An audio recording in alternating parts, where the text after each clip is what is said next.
The mountains above Nagano hold their silence differently in February. Not the silence of absence, but the silence of things that have stopped moving and may not start again. Snow fell the night before, a slow, unhurried accumulation that covered the forest floor in something close to forgetting. By morning, every surface was uniform and still, the kind of stillness that erases evidence of what came before. Every surface except one. At the base of a Japanese cedar, where the roots push up through the frozen earth in thick, gnarled ridges, there was a depression in the snow, small, roughly oval, the shape of a body that had landed and not gotten up. The ranger who found it was on a routine patrol, and he almost missed it. The overnight wind had already begun to fill the edges in.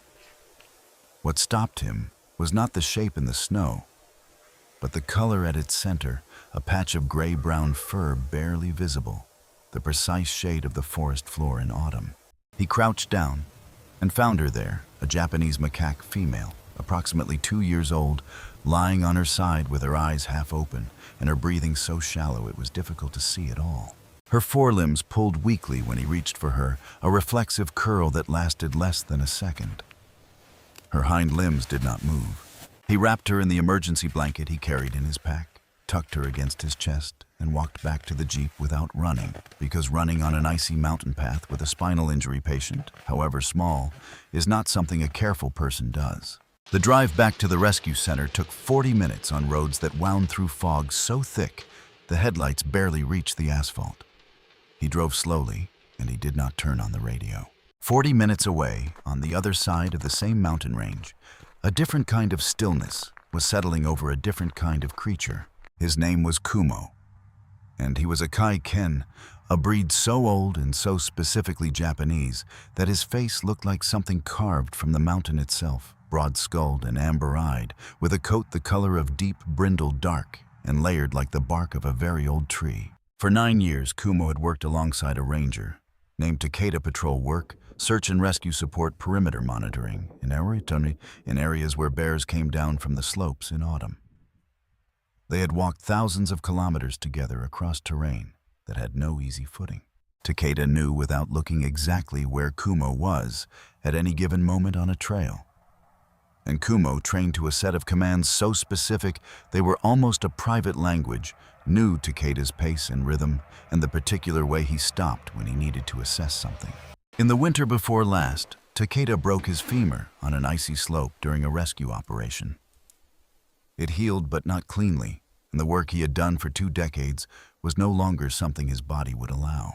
He transferred to an administrative post 3 prefectures away, and on the last morning, he spent a long time in the yard with his hand on Kumo's head before he got into the car and drove away without looking back. Kumo was assigned to a new ranger within the week. The new ranger was competent and well-intentioned, and he used exactly the correct commands in exactly the correct sequence. And Kumo looked at him the way you look at a door that has a handle you recognize but that opens onto a room you have never been in. He had been trained at a level deeper than conscious behavior to respond to one specific set of physical cues, and the new ranger's cues were close but not identical, like a song played in the wrong key.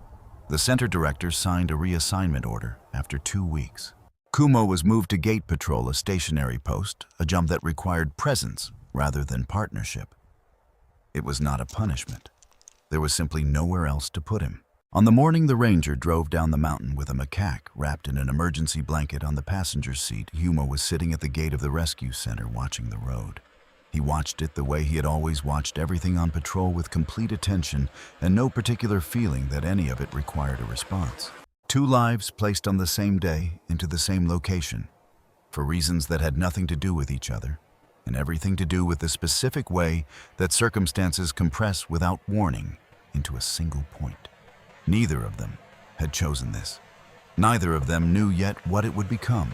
The veterinarian on duty that morning was Dr. Ishida, and she had been working wildlife rescue long enough that she could assess a spinal injury patient in under 3 minutes without making the animal feel assessed. She worked quietly and efficiently, and her notes were clinical and precise.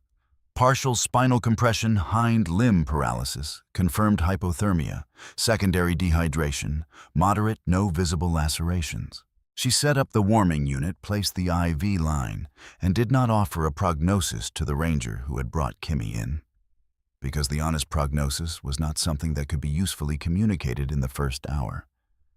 There were things to do first, and prognoses belonged to a later time.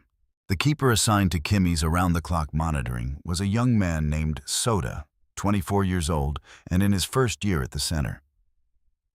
He had come from an environmental studies program where he had written a thesis on macaque social behavior that was competent and thorough and bore almost no resemblance to what he was now being asked to do. The assignment was straightforward: on paper monitor temperature log feeding attempts, document any limb movement, alert the vet immediately if anything changed. Soda read the intake protocol 3 times that first afternoon. It did not, anywhere in its pages, address what to do when you were sitting alone in a room with a 2-year-old primate who had lost the use of half her body and was looking at the ceiling with an expression you could not name. He sat in the chair beside the warming unit, kept his notes, and did not talk, and in his uncertainty, he defaulted to silence. Kimi did not look at him. She looked at the ceiling, or at a point just past it, in the way that injured animals sometimes do, not searching for anything, simply directing attention outward, because inward there was nothing to attend to that wasn't pain or its absence. Kumo discovered the room on his second patrol of the day. He passed the door to Kimmy's room at approximately 2 in the afternoon, and he stopped. Not in a dramatic way. No alerting posture, no vocalization. He simply stopped walking the way you stop when something in your peripheral vision doesn't match what you expected. And he stood in front of the door for a long moment, with his nose at the gap along the bottom edge. Then he lay down. Soda opened the door to find Kumo arranged across the threshold, with the patient, deliberate quality of someone who had decided this was where they would be and saw no reason to discuss it. Soda told him to go. Kumo stood, walked to the end of the corridor, turned around, came back and lay down in the same spot. Soda told him to go again with more authority in his voice. Kumo's ears moved a brief acknowledgement, and then he put his head down on his forepaws and closed his eyes. Soda stood in the doorway for a moment, weighing his options, and then went back inside and wrote in his log outside door behavior, non-disruptive, left in place. The first real crisis came in the early hours of the 4th morning. The primary heating pad had been functioning without issue. But at some point after 2 in the morning, it developed an electrical fault. Not a failure exactly, but a cycling on and off that produced temperature readings that looked acceptable until graphed across 20 minutes and revealed a slow, incremental fall. The backup unit was in use for a Sika deer admitted that afternoon, running a fever that required careful thermal management. Soda caught the temperature drop before it became critical, but only just. He called Dr. Ishida voicemail. He went to the supply room for additional blankets, moving quickly, and in his urgency did not pull Kimmy's door fully shut behind him. When he came back, Kumo was inside. He had not knocked anything over, had not disturbed the IV line or the monitoring equipment.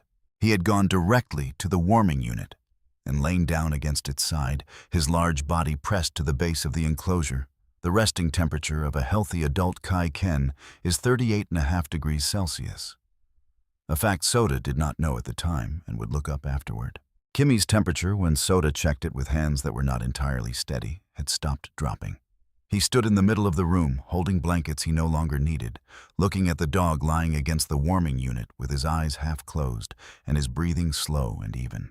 Dr. Ishida arrived 20 minutes later, checked Kimmy's vitals, examined the heating pad, and looked at Kumo for a long moment before writing in the medical log, supplemental heat source, non-standard method outcome, stable. She did not say anything else about it. She had been doing this work for a long time, and she had learned that there was a category of event the paperwork could note without explaining, and that explaining was sometimes less useful than simply allowing a thing to have happened. Kimmy was stable by morning. Not well, stability and wellness are different things, and the distance between them, in a case like this, was measured not in days, but in months. But the immediate danger had passed, and what remained now was a longer, quieter kind of problem. What to do with a body that had survived but not yet recovered, and whether recovery in the full sense of the word was something that remained available to her at all. Physical therapy for a Japanese macaque with partial spinal compression is not a protocol that exists in any manual Soda could find. He pieced it together from 3 different sources: a veterinary rehabilitation text, a research paper on post-injury motor recovery and cercopithecity, and 2 hours on the phone with a primatologist in Osaka who had dealt with one similar case 8 years earlier and remembered it with the clarity of something that had cost a great deal of effort. The principle was this: the injury had disrupted the neural pathways between Kimmy's brain and her hind limbs, and whether those pathways could be partially rebuilt through consistent work on functional limbs and enough sensory variety that her nervous system had something to respond to could not be determined in advance. What could be done was to build the upper body strength that would allow her to compensate for what she had lost and to begin. The first milestone came in the 2nd week, and it was very small.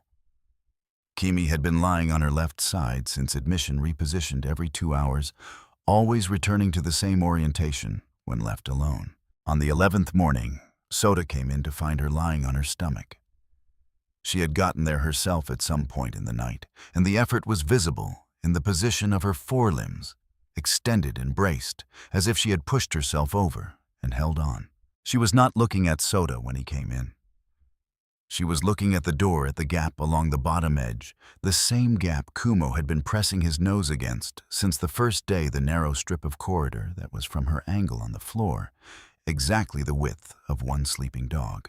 Soda wrote in his log subject, achieved prone position independently. No assistance time unknown. He sat down and did not say anything for a long time. The second milestone came 6 weeks in during a PT session in the rehabilitation corridor. Soda had placed a yoga mat at one end and left Kumo lying at the other end, approximately 4 meters away. Not as a calculated decision, but because Kumo had followed them in and settled there when Soda gestured toward that direction. Kimmy had been managing approximately 2 meters of forward pull on a good session, dragging herself along the surface with her forelimbs, while her hind limbs trailed. On this afternoon, she reached 2 meters and did not stop. She kept going, not faster, not with any visible change in expression, simply continuing past the point where she usually stopped until she had covered all 4 meters and arrived at Kumo's side. She put her hand on his head. He shifted his chin fractionally the way a large animal sometimes does when something small touches it in a way that is acceptable. Soda was crouched at the starting end of the corridor with his clipboard and did not write anything for several minutes. When he finally wrote, he put subject exceeded previous distance by 100% appeared, goal directed. PT continues. The crisis in the 2nd month arrived without warning, as the secondary crises in long recoveries always do. Kimmy ran a fever for 3 days and then 2 more. And the infection Dr. Ishida was treating responded to the first antibiotic and then stopped responding. And there was a 48-hour period during which the center fell into the particular quiet of places where people are waiting to find out what will happen next and have run out of things to do while they wait. Kumo did not leave the area outside Kimmy's room during those 48 hours. He was brought food and ate it without standing up. And the second time, Soda crouched beside him with the water bowl. Kumo looked at him with his amber eyes in that level, undemanding way he had. And Soda put his hand briefly on the dog's broad head and then stood up and went back inside. The fever broke on the morning of the 3rd day, and by evening Kimmy was eating again, small amounts, with the careful deliberateness of a body that had spent a great deal of energy and was beginning to take stock of what remained. Dr. Ishida said without particular emphasis, "She's tougher than the intake presentation suggested." It was the first time anyone had said something about Kimmy that did not fit inside a prognosis. The 3rd milestone happened on a Tuesday morning in the 3rd month when no one was expecting it. Soda had arranged a series of low platforms in the outdoor PT area, and Kumo had settled near the lowest one, roughly 30 centimeters from the ground, in his usual posture, head down, forepaws extended, eyes open. Kimmy had been working on ground-level exercises for 20 minutes when she stopped, turned to face Kumo directly, and began to move toward him in a way that was different from her usual pulling motion. She was not dragging herself flat against the surface. She was trying to lift forelimbs, pushing down, rather than pulling forward, shoulders working against the resistance of her own weight. Soda, who had been about to intervene, stopped and did not intervene. She fell twice, catching herself on one arm, resting, starting again, and the second fall was harder than the first, and she lay still in a way that made Soda take a step forward. But she was not injured, and she did not give up. When she finally arrived at Kumo's side and pulled herself up onto his back, she was breathing hard, and her forelimbs were trembling with the effort. She collapsed against his neck, her face pressed into the deep brindle of his coat, her hand resting on the back of his skull. Kumo's breathing did not change. He had been waiting for her with the patience of something that had always known she was coming, and was simply waiting for her to arrive. Soda stood at the far end of the yard with his clipboard at his side, and did not write anything for a long time. He was thinking about the intake report, which had described Kimmy's prognosis as guarded, the medical term for "we do not know," and "we are not optimistic," and about the fact that what was in front of him now did not fit inside that word, and neither did it fit inside any other word he had been given. What Soda noticed in the weeks after the third milestone was not a single event, but a pattern, a behavior from Kumo that he had seen in fragments and now began to see whole. During outdoor sessions, Kumo had started walking ahead of Kimmy, not far 3 or 4 body lengths, and then stopping. He would look back at her. He would wait until she had covered the distance, and then move forward again. Stop, look back, wait.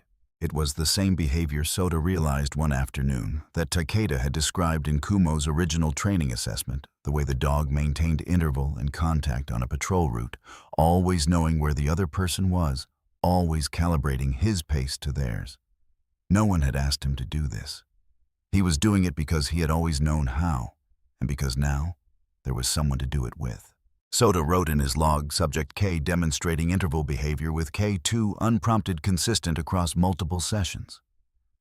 He read it back, crossed out unprompted, and then wrote it in again because it was accurate, and accuracy mattered more than his uncertainty about what the word implied. The question of troop integration had been on Dr. Ishida's list since the end of the second month, held in the category of things that needed to happen eventually, but could not be addressed until other things were resolved first. By the 4th month, with the infection cleared and Kimmy's condition described as stable and improving, the question moved from eventually to soon. The center maintained a semi-captive troop of 12 Japanese macaques in a large outdoor enclosure on the north side of the facility. Animals that had come through rescue at various points and had settled into a functional social unit, complete with hierarchy, established relationships, and the specific collective memory that primate troops develop over years of shared experience. Introduction to this troop was the standard pathway for macaque rescues, adjacent exposure through mesh. Supervised contact, gradual integration.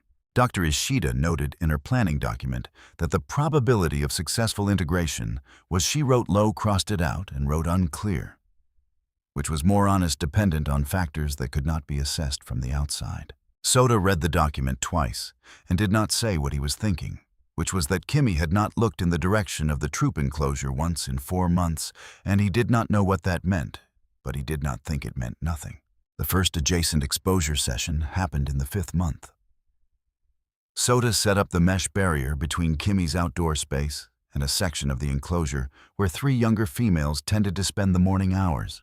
Kimmy sat on Kumo's back, which had become her preferred resting position during outdoor time, and looked at the 3 females through the mesh with an expression Soda could not read. 2 of them approached the mesh in normal exploratory behavior, and one produced a lip-smacking gesture that was a standard contact initiation in Japanese macaque social vocabulary. Kimi did not respond, not with fear, not with interest, in the way that you do not respond to a greeting in a language you have never encountered, not because you are refusing, but because you do not recognize it as a greeting. Dr. Ishida, watching from the observation window, made a note. Subject shows no aversive response, no affiliative response. Social signaling appears to be absent. At the end of the session, Kimmy turned away from the mesh and put her face against Kumo's neck. The full integration attempt came 3 weeks later, made carefully and with full awareness of the risks, because the alternative, committing Kimmy to permanent single-animal housing without trying, carried its own costs that could not be dismissed. Japanese macaques are intensely social animals, built over millions of years of evolution for a life structured entirely around group membership, shared vigilance, the constant negotiation of proximity and grooming, and small social transactions that constitute for a macaque the basic texture of being alive. A macaque without a troop is not simply a macaque that is alone. It is a macaque that is without the fundamental architecture of its existence. Dr. Ishida believed this, and Sota believed it, and the decision to try was made in the knowledge that it was right to try, even if it did not succeed. Kumo was secured in a kennel on the far side of the building, out of sight, out of scent range, as removed from the integration area as the facility allowed. The troop was settled in the main enclosure when Sota carried Kimmy in. She rode on his shoulder, both hands gripping his collar, and set her down near the south wall, the lowest traffic area where she had the most space to orient. The troop noticed her immediately. The alpha female, a 14-year-old animal in the center's records, as F1 moved to the center of the enclosure in the specific posture that communicated she was the authority here, and that everything happening next would happen in relation to that fact. Several younger animals circled at a distance. One juvenile approached to within 2 meters, produced a soft contact grunt, an invitation to respond, and waited. Kimmy looked at the juvenile. She looked at F1. She looked at the animals positioned around the enclosure's perimeter. Her expression was not frightened. It was the expression Sota thought of someone standing in the middle of a very loud conversation in a language they had once spoken as a child, and could no longer access the frustration not of danger, but of disconnection, of reaching for something that should be there, and finding only the space where it used to be. She had been 2 years old when she fell from the canopy. The months she had spent in the troop before that learning submission postures, reading threat gradations, absorbing the 1,000 small social calibrations that make a macaque a functional member of a group. Those months were intact as memory, but no longer inhabited as knowledge. She knew in some deep place that this was supposed to mean something. She no longer knew what. F1 took 3 steps toward her. Not a charge, not an invitation, but a social test of the most basic kind. The correct response was a submission gesture, brief and clear, that would have established Kimmy's position in the hierarchy and opened the next phase of the encounter. Kimmy did not make the submission gesture. She turned her head and looked at the south wall of the enclosure, the wall closest to the building where Kumo was kenneled. The look lasted perhaps 3 seconds. Then she looked back at F1 and then at the south wall again. F1 observed this. She did not attack. She did not pursue. She turned and walked back toward the center of the enclosure, and the other animals followed her attention, and within 30 seconds the group had reorganized around its own center of gravity. And Kimmy was standing near the south wall, alone in a crowd of her own species, more alone than she had been in months. Sota collected her after 10 minutes. She came without hesitation, climbed his arm, settled on his shoulder, gripped his collar, and he carried her out without looking back at the troop. He wrote in the integration notes, "Attempt unsuccessful. Subject showed no aversive behavior, no social signaling produced or received. Subject appeared to disengage voluntarily." He paused before writing the next line, and then wrote it. Subject's orientation during F1 approach was toward kennel building rather than troop. Dr. Ishida read the notes that evening and said it wasn't a rejection exactly. Sota said no. She said she's not afraid of them. He said, I don't think she remembers how to be one of them. Dr. Ishida looked at the notes and then out the window at the dark rehabilitation yard and said, "Write it up properly. We'll reassess in 30 days. The formal report described the outcome as unsuccessful integration. Low probability of natural troop acceptance, subject recommended for long-term managed single-animal housing with enrichment program. It was accurate, and it was compassionate, and it did not describe because reports do not have a field for this. What had happened in the enclosure when Kimmy turned her head toward the south wall. That night, Kimmy was moved to a new indoor space, larger, with a window that faced east and an outdoor access area that would be expanded when the weather allowed. Soda stayed with her for 2 hours after the move, until she had eaten a small amount and found a corner that seemed, if not comfortable, at least chosen.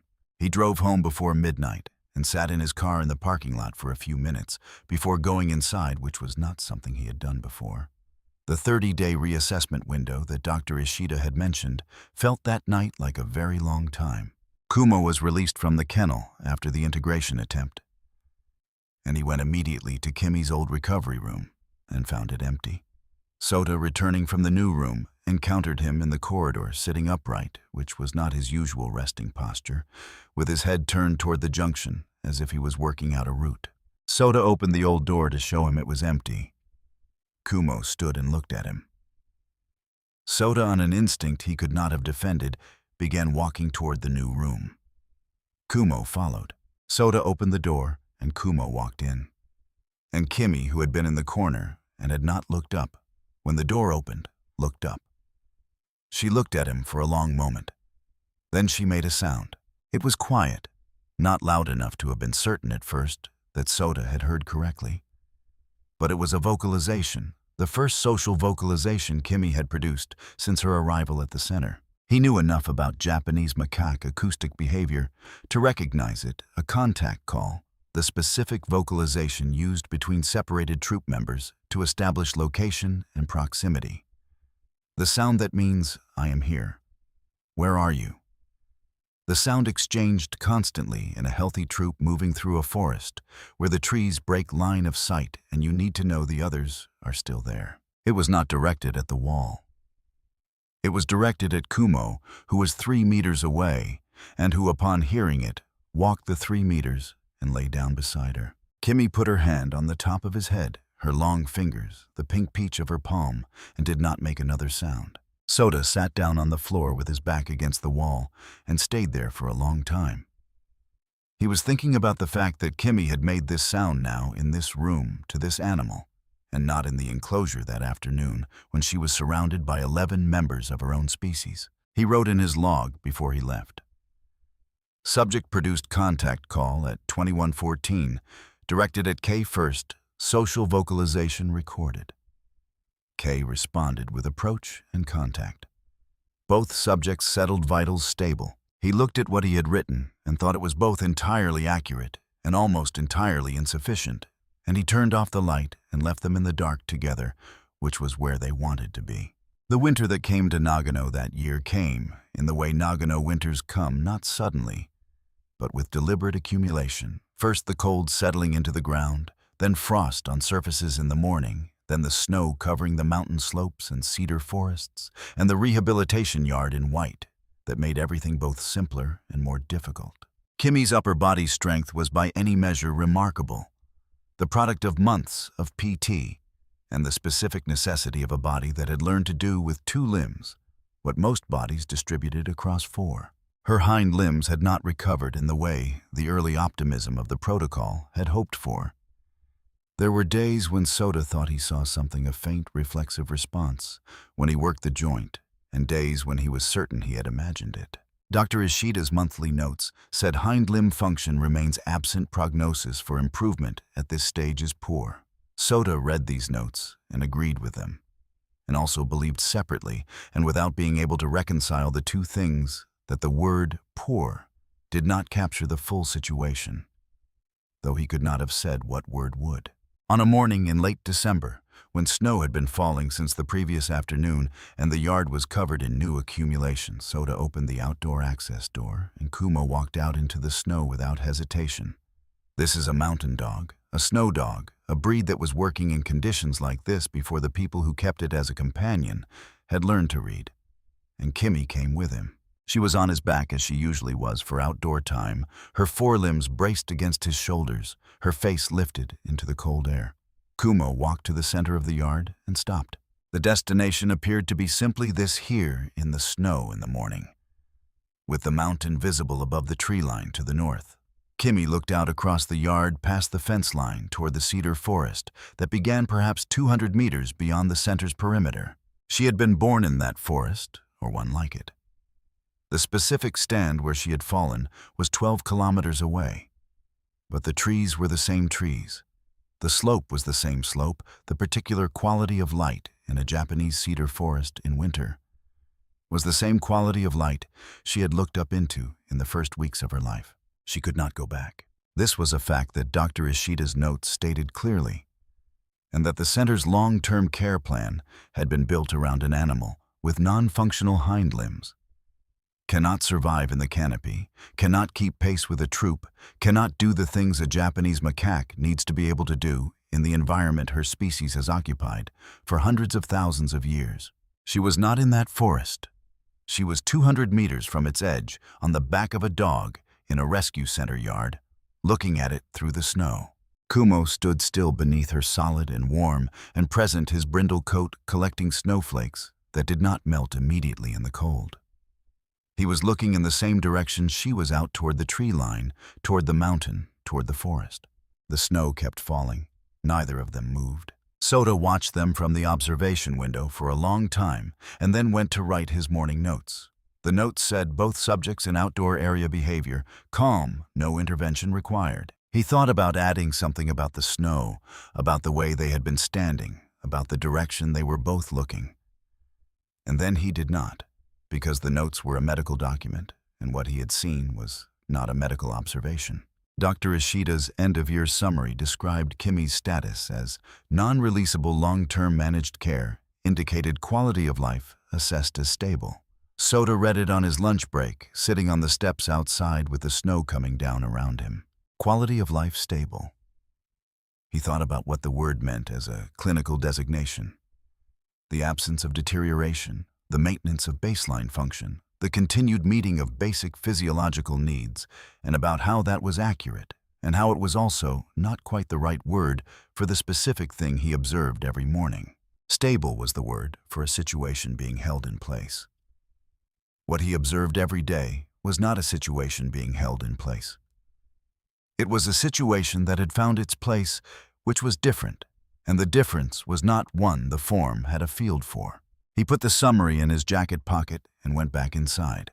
Kumo was in the corridor, as he had taken to being in the afternoons, when Soda came back from his break, not for any reason Soda could identify, simply because this was the time of day when he returned, and Kumo was there when he did.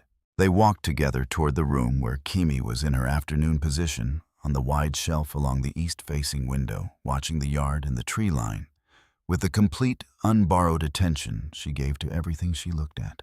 She looked up when they entered. She looked at Kumo first, and then at Soda, and then out the window again, and none of this required anything further from any of them. The mountain was still there. The cedar forest was still there. The snow on the yard surface was unmarked and white, and the afternoon light was already beginning to go the way it does in December in the mountains, early and without ceremony. Kumo lay down. Kimi put her hand on his head. Soda sat in the chair by the door and began his afternoon notes. Outside, the snow kept falling the way it falls, when there is no particular reason to stop.